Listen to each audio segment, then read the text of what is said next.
नमस्कार साथियों, आप सभी का आचार्य अड्डा यूट्यूब चैनल पर स्वागत है। तो अभी हम राजन सीरीज के मैथ के क्वेश्चन को देखने जा रहे हैं।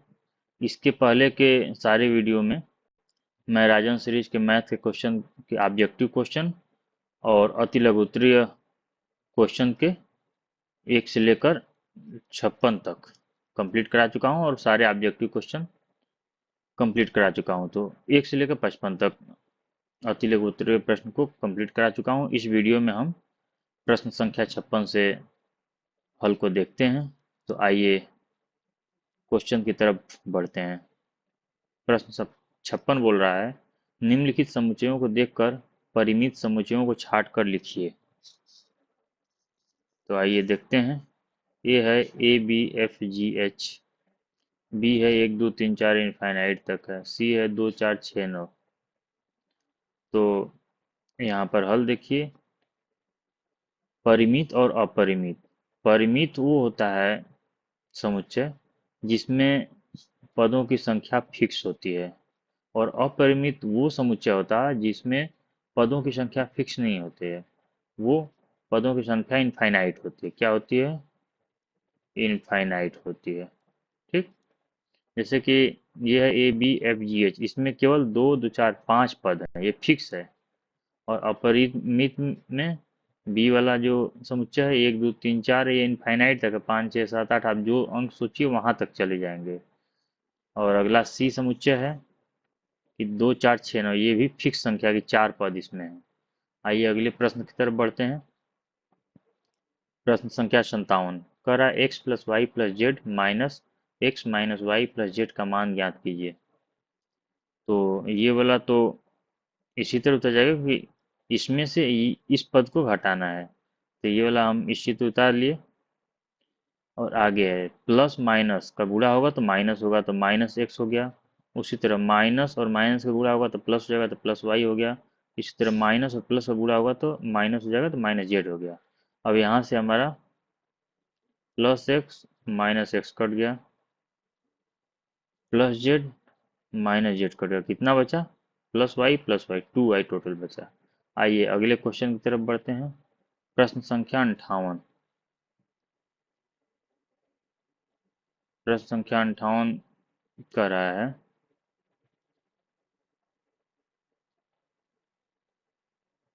प्रश्न 58, एक विद्यालय में लड़कों की संख्या 10 x y plus 7 y square minus 5 z है तथा लड़कियों की संख्या 2 x y minus 2 y square plus 3 z है। कुल छात्रों की संख्या ज्ञात कीजिए। तो कुल छात्रों की संख्या ज्ञात करने के लिए हमें क्या करना है? लड़कों और लड़कियों की संख्या का योग करना है। लड़कों की संख्या प्लस लड़कियों की संख्या का योग करना है। तो लड़कों की संख्या कितना है? 10 x y plus 7 y square minus 5 Z. और लड़कियों की संख्या कितना है? 2 x y minus 2 y square plus 3 Z. तो यहाँ पर लड़कों की संख्या हो गया 10 x y plus 7 y square minus 5 Z. और यहाँ पर लड़कियों की संख्या हो गया 2 x y minus 2 y square plus 3 Z. इसे हमें जोड़ना है। हालांकि इस बुक में हल गलत दिया है। ये क्या कर दिया है कि घटा दिया है। घटाने पर साइन बदलता है, अगर जोड़ना होता है तो साइन नहीं बदलता है, एज इट इज उसे कैलकुलेट किया जाता है। तो ये नहीं होगा, ये कैलकुलेशन गलत दिया है। ये भी ये गलत नहीं होगा, तो ये भी नहीं होगा। उत्तर मेरा, आइए हम लोग हल करते हैं। क्योंकि छात्रों की संख्या पूछा है। छात्रों, अगर एक क्लास में कुछ लड़के हैं और कुछ लड़कियां हैं, अगर टोटल क्लास के छात्रों की संख्या पूछा जाए तो उसमें आपका लड़कों और लड़कियों दोनों का योग हो जाएगा। तो उसी तरह हम यहाँ पर आइए देखते हैं। है लड़कों की संख्या 10 x y plus 7 y square minus 5 Z, और लड़कियों की संख्या 2 x y minus 2 y square plus 3 Z. इसे हम जोड़ देते हैं। 10 2 12, तो आ जाएगा 12 एक्स वाई और 7 y square minus 2 y square. घटा देंगे तो बच जाएगा 7 में से 2 गया 5, 5 वाई स्क्वायर। और यहाँ -5 जेड प्लस 3 जेड, मतलब -2 जेड। ये हो जाएगा छात्रों का संख्या। ठीक। आइए आगे क्वेश्चन देखते हैं। प्रश्न संख्या 59 हल कीजिए। क्या है? 20 प्लस मझले कोष्टक में है 9 माइनस 5 माइनस छोटे कोष्टक में 6 - 4, फिर छोटा कोष्टक बंद है और मझला कोष्टक बंद है।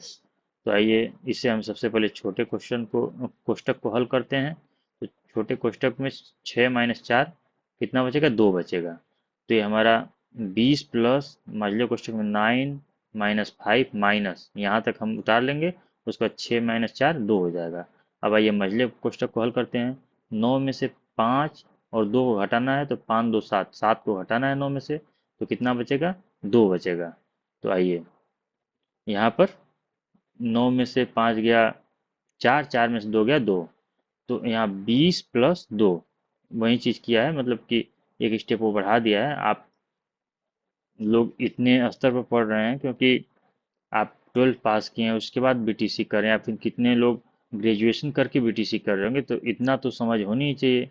तो ये क्वेश्चन बढ़ाया, ये बहुत छोटे स्तर की बात है। तो आगे हम लोग यहीं से 9 में से 7 गया 2, तो 20 प्लस 2 कितना आ गया, 22 आ गया। आइए प्रश्न संख्या 60 की तरफ बढ़ते हैं।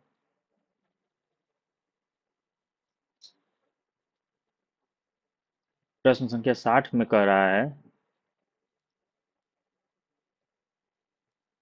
कि 3 अंकों की सबसे छोटी प्राकृतिक संख्याएं लिखिए। तो 3 अंकों की सबसे छोटी प्राकृतिक संख्या क्या हो जाएगा, 100 हो जाएगा। अगर यही कहे कि 3 अंकों की सबसे बड़ी प्राकृतिक संख्या लिखिए, तो क्या हो जाएगा, 999। ठीक। आइए आगे देखते हैं। 35 सेंटीमीटर व्यास वाले वृत्त का परिमाप ज्ञात कीजिए। ठीक, वृत्त का परिमाप। तो हमें मालूम है कि वृत्त का परिमाप होता है कितना, 2 पाई आर। और यहाँ पर आर रेडियस मतलब त्रिज्या, त्रिज्या का वैल्यू दिया नहीं है, ये दिया है डायमीटर का वैल्यू, मतलब आपका व्यास का माप दिया है। तो हमें मालूम होता है कि डी बराबर होता है 2 आर। यहाँ पर डी कितना दिया, डायमीटर 35 बराबर 2 आर। तो आर यहाँ से मेरा कितना निकल जाएगा, 35/2। ठीक।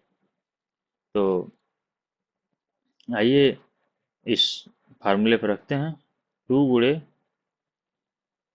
22/7 इंटू 35/2। 7 से 35 को काटेंगे 5 बार में कट जाएगा, 2 से 2 कट गया, 22 5 110। इसका परिमाप आ जाएगा 110 सेंटीमीटर। तो वृत्त का परिमाप कितना आ गया, 110 सेंटीमीटर। और यहाँ पर इस किताब में ये हल गलत दिया हुआ है, और ये हल शुरू से ही गलत। वृत्त का परिमाप दिया है 2 पाई आर प्लस 2 आर, जो कि गलत है। वृत्त का परिमाप होता है 2 पाई आर। ठीक। आइए अगले क्वेश्चन की तरफ बढ़ते हैं, प्रश्न संख्या 62 की तरफ। 62 प्रश्न बोल रहा है कि 24/7 को दशमलव संख्या में बदलिए। इससे हमें कुछ नहीं करना है, भाग दे देना है।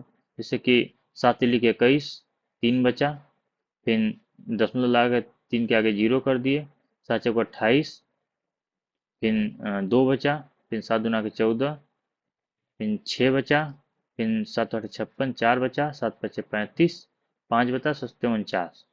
तो ये आपका उत्तर आ गया। आइए आगे देखते हैं। प्रश्न संख्या 63, किसी तल पर स्थित एक रेखा में कितने बिंदु हो सकते हैं। तो एक रेखा में अनंत बिंदु हो सकते हैं। अगला क्वेश्चन है, कौन सा अनुपात बड़ा है, 2:3 और 5:8 में। तो अनुपात को हम कैसे ज्ञात करेंगे, कौन बड़ा है कौन छोटा है। तो सीधा 2:3 है, इसे क्या कर दिए, 2/3 कर दीजिए, और इसे दशमलव में बदल लीजिए। तो ये लमसम कितना आएगा, 0.667। ठीक। और 5/8 को दशमलव में बदलिए, तो ये 8×6 = 48, 0.6, फिर 2 बचा, मतलब 20 हो जाएगा, 8×2 = 16। तो ये है 0.62, और ये 0.667, मतलब 2/3 बड़ा है। ठीक, 2:3 बड़ा है। आइए प्रश्न संख्या 65 की तरफ बढ़ते हैं। करा, एक दुकानदार के पास 60 कप थे, 40 कप बिक गए, कुल कितने प्रतिशत कप बिके। तो कुल कितने प्रतिशत बिके, 60 में से 40 बिके, मतलब 40/60 × 100। अब ये एक शून्य से एक शून्य कट जाएगा, बचेगा 2 दूना 4, 2 तिहाई 6, मतलब यहाँ पर हो गया 200/3। इसे काटेंगे तो 66.66% आ जाएगा उत्तर। अगला क्वेश्चन है, एक गांव में महिलाओं की संख्या 4a+3ab+2b² तथा पुरुषों की संख्या 5ab+2b² - 6c है। पुरुषों की संख्या महिलाओं की संख्या से कितनी अधिक है? तो यहाँ पर क्या पूछा है कि पुरुषों की संख्या महिलाओं की संख्या से कितनी अधिक है।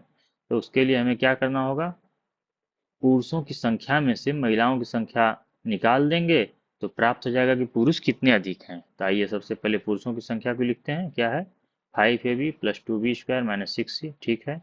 और महिलाओं की संख्या है 3ab+2b² + 4 है, ठीक।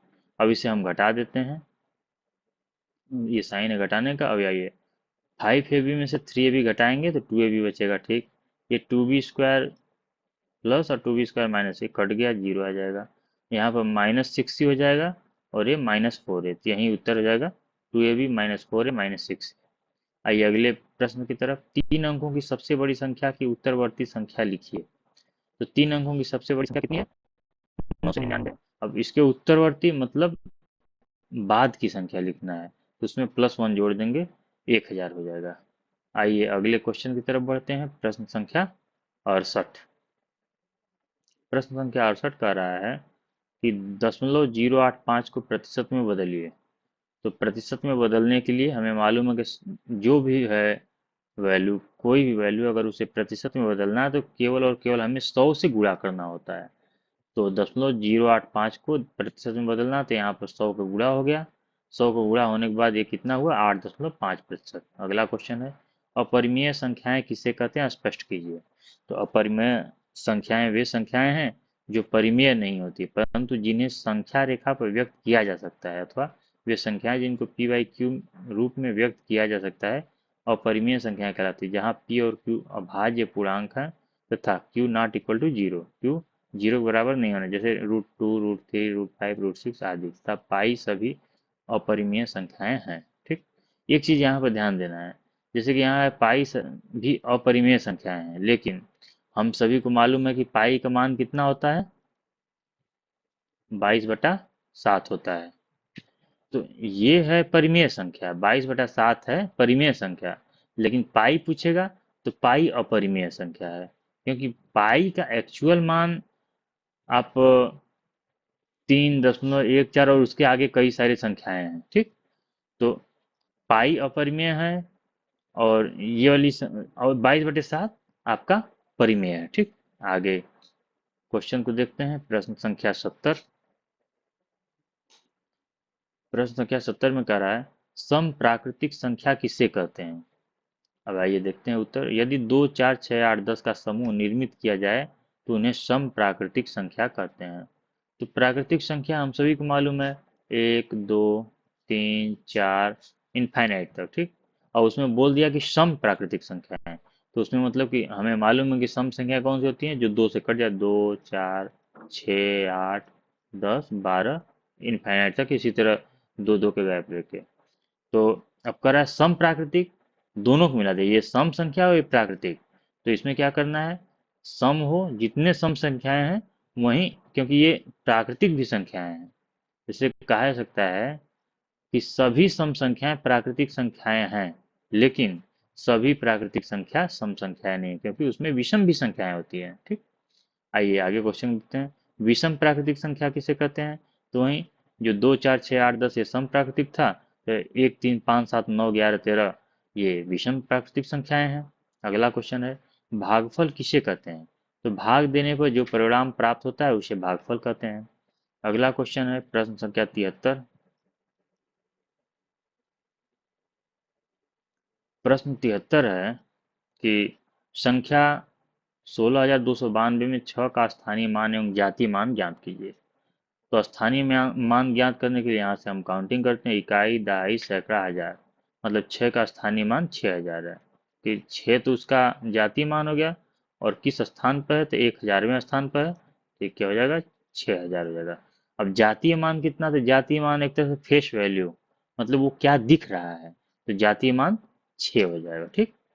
अब अगला क्वेश्चन है 5 अंकों की सबसे बड़ी तथा छोटी छोटी संख्या का अंतर ज्ञात करें। तो 5 अंकों की सर्वाधिक बड़ी संख्या 99,999 होगा और 5 अंकों की सर्वाधिक छोटी संख्या 10,000 होगा। इसमें से हम घटा देंगे तो 89,999 आ जाएगा। आइए अगले क्वेश्चन की तरफ बढ़ते हैं। प्रश्न संख्या 75। 75 में कह रहा है कि 1 से लेकर 100 तक की सभी समस्त प्राकृतिक संख्याओं का योगफल ज्ञात कीजिए।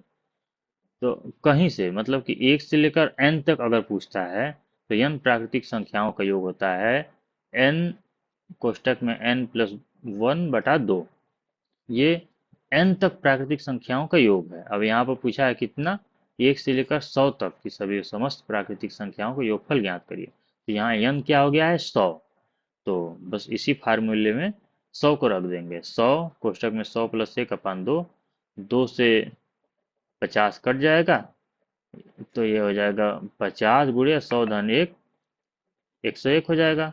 इसको गुणा करेंगे तो 5050 उत्तर आ जाएगा। आइए अगले क्वेश्चन की ओर बढ़ते हैं। भाज्य, भाजक एवं भागफल को परिभाषित कीजिए। तो भाज्य यह वह संख्या है जिसमें संख्या से भाग दिया जाता है। ठीक। भाजक यह वह संख्या है जिससे किसी संख्या में भाग दिया जाता है। ठीक। अगला है भागफल। भाज्य में भाजक से भाग देने पर जो संख्या उत्तर के रूप में प्राप्त होती है उसे भागफल कहा जाता है। जैसे आइए एक उदाहरण के तौर पर देख लेते हैं। मान लीजिए यहाँ पर 9/2। ठीक। तो 2 चौका 8, बचा 1। ये क्या है 9। यह है भाज्य, मतलब यह वह संख्या है जिसमें संख्या से भाग दिया था। यह है क्या भाज्य। 2 क्या है, ये है भाजक। 4 क्या है, ये है भागफल। और 1 क्या है, ये है शेषफल। आइए अगले क्वेश्चन की तरफ बढ़ते हैं। प्रश्न संख्या 77 कर रहा है कि भिन्न से क्या तात्पर्य है। तो यदि कोई संख्या m/n के रूप में हो तो उससे भिन्न कहा जाता है जहां m एवं n पूर्णांक संख्याएं हैं और n 0 के बराबर नहीं होगा, 0 के बराबर। ठीक। तो भिन्न के ऊपर वाली संख्या को अंश तथा नीचे वाली संख्या को हर कहा जाता है। ठीक। आगे अगले क्वेश्चन की तरफ हम बढ़ते हैं। प्रश्न संख्या 78। 78 क्वेश्चन में कर रहा है संयुक्त भिन्न किसे कहा जाता है। तो यदि किसी भिन्न के साथ पूर्ण संख्या शून्य रहित, मतलब शून्य न हो भी हो, तो उसे मिश्र भिन्न अथवा संयुक्त भिन्न कहा जाता है। जैसे 1 से 1/2, 5 से 5/2, 3 से 1/5, ये सब मिश्र भिन्न है या संयुक्त भिन्न कहिए। आइए अगले क्वेश्चन की तरफ बढ़ते हैं। प्रश्न संख्या 79। प्रश्न संख्या 79 में बोल रहा है कि वर्ग से क्या आशय है। तो 4 समान भुजाओं से घिरी हुआ आकृति जिसका प्रत्येक कोण 90 डिग्री का हो वह वर्ग कहलाता है। ठीक। आइए वर्ग में चारों कोण 90 डिग्री होता है और चारों भुजाएं बराबर होती हैं। अगला क्वेश्चन है प्रश्न 80 का है व्यास किसे कहते हैं। तो वृत्त पर स्थित किन्हीं दो बिंदुओं को मिलाने वाली वह सरल रेखा जो वृत्त के केंद्र से होकर जाती है व्यास कहलाती है। ठीक। ये व्यास है जो वृत्त के केंद्र से जा रही है। आइए अगले क्वेश्चन की तरफ बढ़ते हैं। प्रश्न 81। प्रश्न 81 कह रहा है कि परिधि को परिभाषित कीजिए। तो उत्तर है परिधि वृत्ताकार घेरे के परिमाप को वृत्त की परिधि कहा जाता है। ठीक। वृत्ताकार घेरे के परिमाप को वृत्त की परिधि कहा जाता है और परिधि का फार्मूला होता है 2πr, जहां r त्रिज्या है, पाई का मान 22/7 है। अगला क्वेश्चन है कोण को परिभाषित कीजिए। तो उत्तर दो रेखाओं या दो किरणों के बीच के झुकाव को कोण कहा जाता है। ए को हम कोण का शीर्ष, यहाँ देखिए, तथा ए बी व ए सी को कोण की भुजा कहते हैं। ठीक। और ये हमारा कोण होता है। अगला क्वेश्चन है प्रश्न संख्या 83 की तरफ हम बढ़ते हैं।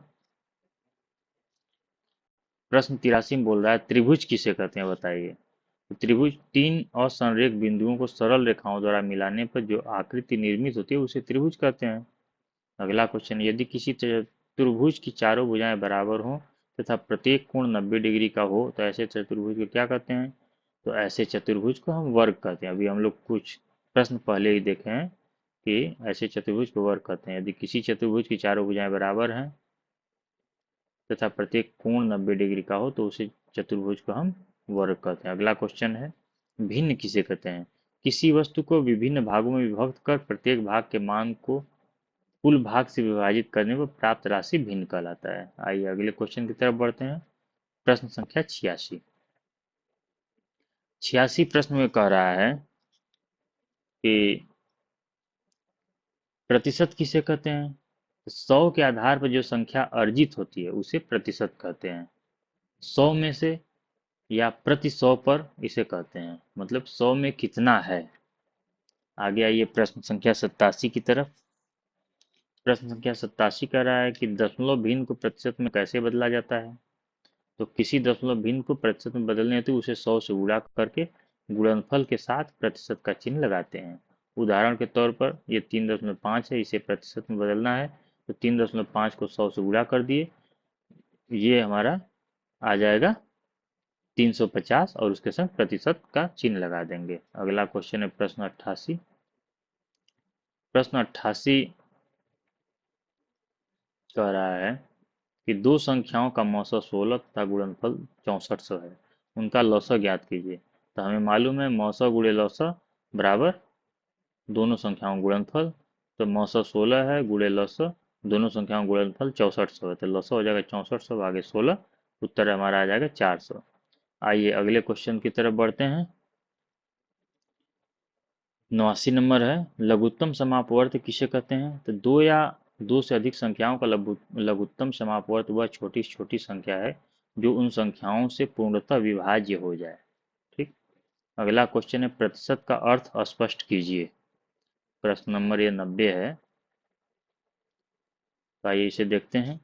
प्रति का अर्थ होता है एक और शत का अर्थ है 100, अर्थात प्रतिशत का अर्थ है 100, अर्थात प्रतिशत उस भिन्न के बराबर होता है जिसका हर 100 होता है और अंश प्रतिशत की संख्या है। उदाहरण स्वरूप 2%, 2/100 बराबर 100 में से 2, कितना में से? 100 में से 2। आइए अगले क्वेश्चन की तरफ बढ़ते हैं। प्रश्न संख्या 91 कह रहा है, 91 क्वेश्चन कि वृत्त के 3 गुण बताइए। तो आइए देखते हैं गुण। एक ही वृत्त की समस्त त्रिज्याएं बराबर होती हैं, सही बात है। जैसे मान लीजिए मैं ये वृत्त लिया,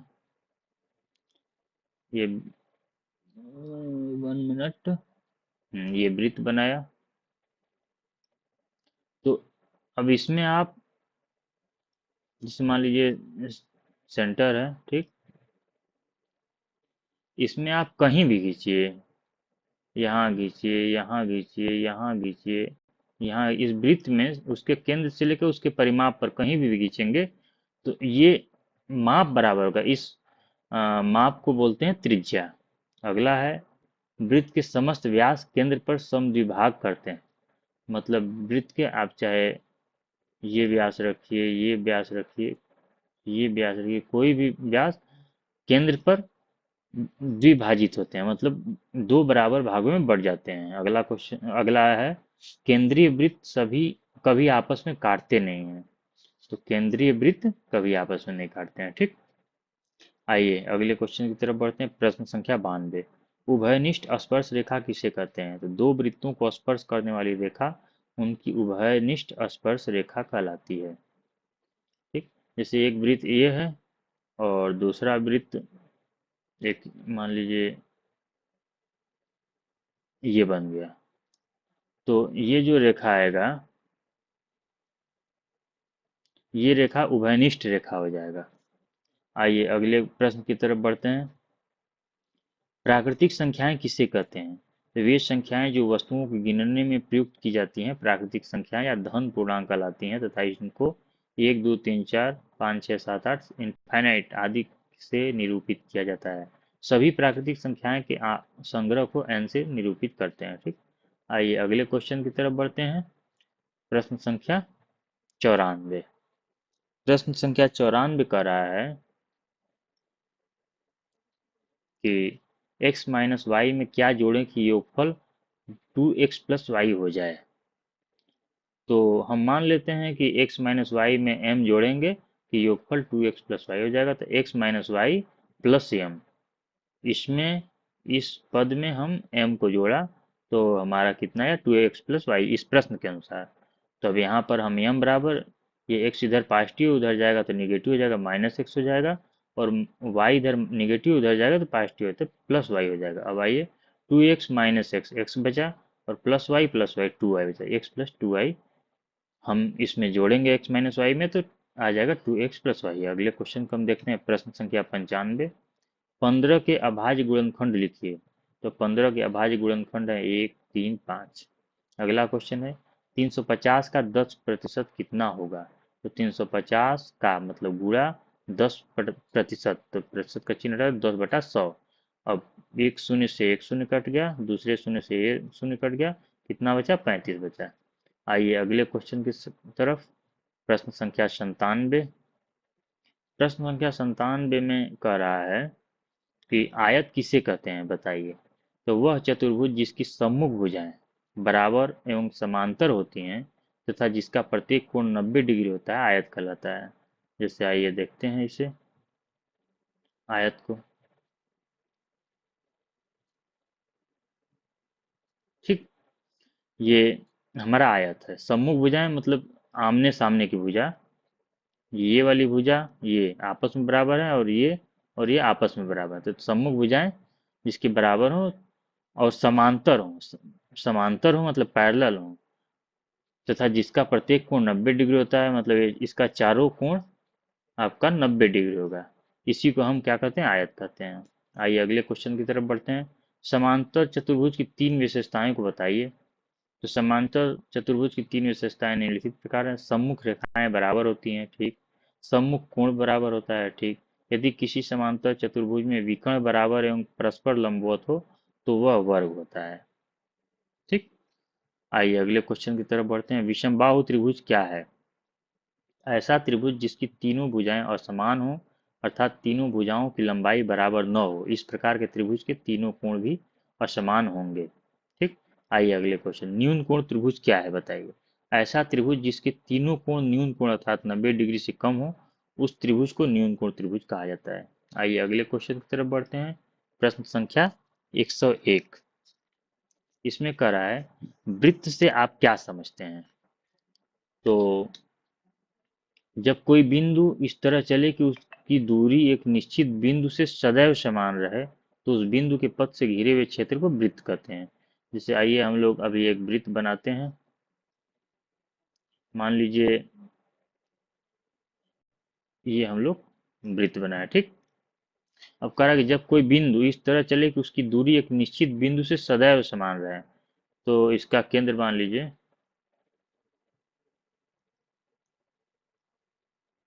ये केंद्र हो गया, ठीक। अब इसमें कह रहा है ये कि ये जो केंद्र है इससे आप कहीं भी खींचिए ये दूरी समान हो, और इसके इसी को अगर लाइन मिला दिया जाए क्या है, तो उस बिंदु के पथ से घिरे हुए क्षेत्र को, ये पथ हो गया, इससे घिरे हुए क्षेत्र को ही वृत्त कहते हैं। ये सारे हमारे वृत्त के क्षेत्रफल हो गया, ठीक। आइए इस वीडियो का अंतिम क्वेश्चन जो कि है प्रश्न संख्या 102, दिया है वृत्त की परिधि का सूत्र बताइए। तो वृत्त की परिधि होता है 2πr, जहां r त्रिज्या होता है, रेडियस होता है, ठीक। तो इस वीडियो में बस यहीं तक। आगे की वीडियो में हम लोग लघु उत्तरीय प्रश्न देखेंगे। अगर आपको यह वीडियो पसंद आया हो तो आप इसे लाइक करिए। जहाँ कहीं भी कुछ आपको डाउट हो कमेंट करिए। अपने दोस्तों को शेयर करिए जिससे वो भी इस वीडियो का लाभ उठा सकें। तथा अंत में मैं यही कहूँगा कि आप हमारे चैनल को सब्सक्राइब कीजिए, जिससे हमारे हर एक वीडियो का आपको लेटेस्ट अपडेट मिले। तथा साथ ही में आपको यह भी बताना चाहता हूँ कि आगे भविष्य में आप लोगों का एग्जाम होने के बाद आपके सेकेंड और फोर्थ सेमेस्टर के क्लास को हम स्टार्ट करेंगे। धन्यवाद।